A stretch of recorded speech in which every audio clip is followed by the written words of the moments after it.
कभी सोचा है हिंदी में इतने सारे नए नए शब्द आखिर बनते कैसे हैं? असल में इसका राज छिपा है कुछ छोटे छोटे, आप कह सकते हैं मैजिकल टुकड़ों में, जो शब्दों के आखिर में जुड़ जाते हैं। हम इन्हें कहते हैं प्रत्यय। तो आज हम इन्हीं, समझ लीजिए, गुप्त कोड्स को डिकोड करने वाले हैं और हिंदी को एक बिल्कुल नए नजरिए से देखेंगे। तो प्रत्यय आखिर है क्या? बहुत सिंपल है।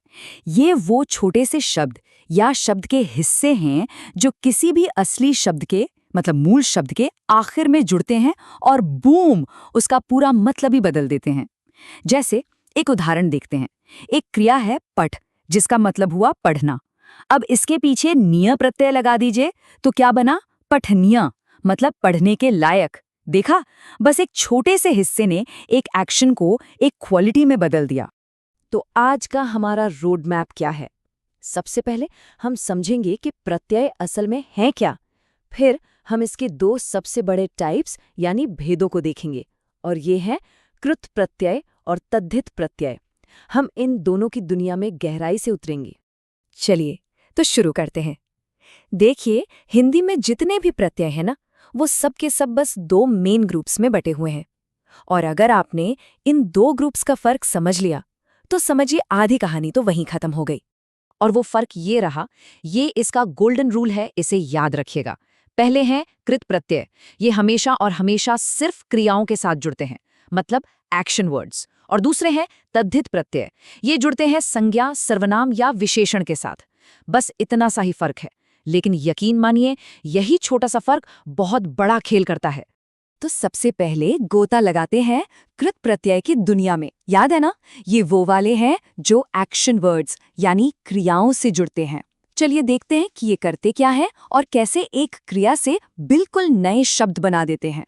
अच्छा, तो कृत प्रत्यय में हमारा पहला टाइप है कर्तृवाचक कृदंत। अब देखिए, ये नाम सुनने में थोड़ा भारी लग सकता है, पर घबराना बिल्कुल नहीं है। इसका मतलब बहुत सीधा है। कर्तृ मतलब कर्ता, यानी काम करने वाला। तो ये वो प्रत्यय हैं जो हमें बताते हैं कि एक्शन को कर कौन रहा है। चलिए एक एग्जाम्पल से ये एकदम क्लियर हो जाएगा। मान लीजिए क्रिया है पढ़ना।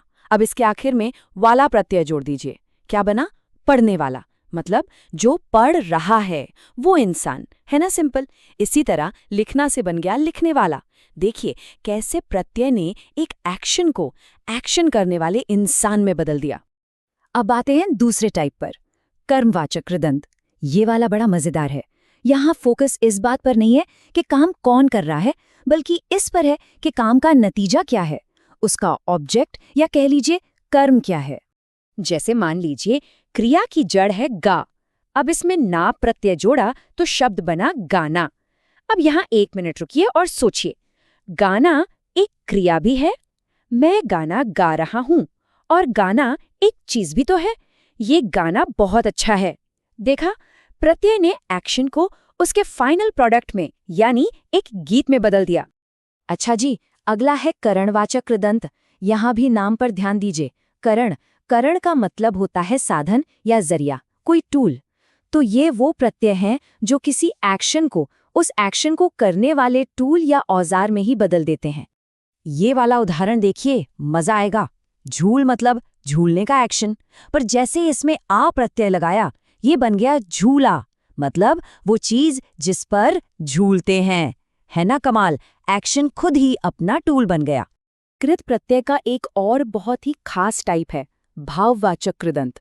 अब भाव का मतलब तो हम सब जानते हैं, फीलिंग, इमोशन। तो ये प्रत्यय क्या करते हैं?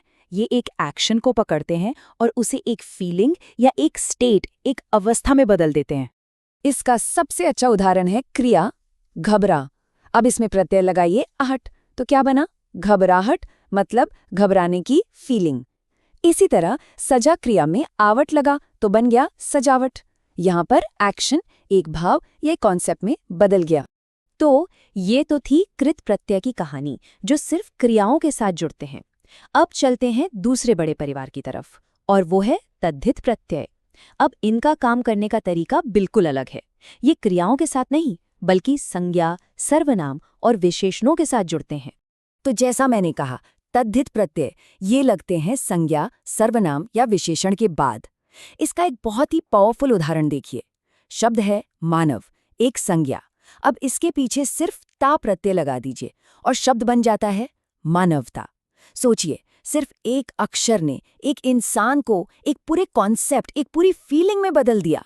तो जैसे कृत प्रत्यय के अलग अलग काम थे, वैसे ही तद्धित प्रत्ययों के पास भी अपनी अलग अलग सुपर पावर्स हैं।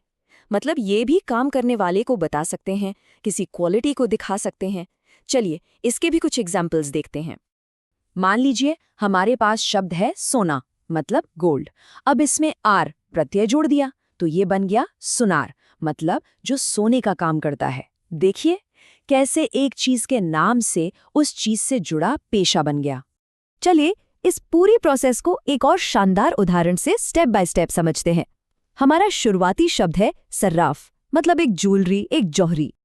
अब हम इसमें एक भाववाचक तद्धित प्रत्यय जोड़ेंगे और वो प्रत्यय है बस एक अक्षर आ, और देखिए नतीजा, नया शब्द बना सर्राफा।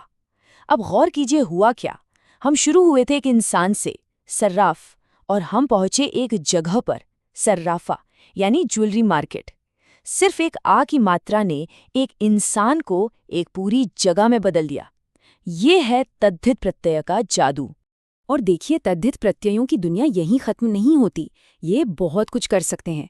ये रिश्ते बता सकते हैं, किसी चीज का छोटा रूप दिखा सकते हैं, किसी की क्वालिटी, कोई जगह या फिर गिनती, ये सब कुछ बता सकते हैं। मतलब ये भाषा के मल्टीपर्पस टूल्स की तरह हैं। जैसे यहाँ देखिए, चाचा शब्द में एरा लगा तो चचेरा बन गया, एक रिश्ता तैयार हो गया। या फिर पंजाब, जो एक जगह है, उसमें ई लगा तो पंजाबी बन गया, जो उस जगह के इंसान को बताता है। हर एक प्रत्यय मतलब का एक नया दरवाजा खोलता है, और यही चीज हिंदी को इतनी खूबसूरत और गहरी बनाती है। तो आज हमने क्या देखा? यही कि प्रत्यय सिर्फ ग्रामर के सूखे सूखे नियम नहीं हैं। नहीं, ये तो हिंदी भाषा के बिल्डिंग ब्लॉक्स हैं जो लगातार नए शब्द, नए आइडियाज बना रहे हैं। और ये हमें एक बहुत ही मजेदार सवाल के साथ छोड़ जाता है। अब जब हम इस सीक्रेट को जान गए हैं, तो अपने आसपास की दुनिया में हम कौन से नए शब्द बनते हुए देख सकते हैं? या क्यों ना हम खुद कुछ नए शब्द बनाने की कोशिश करें?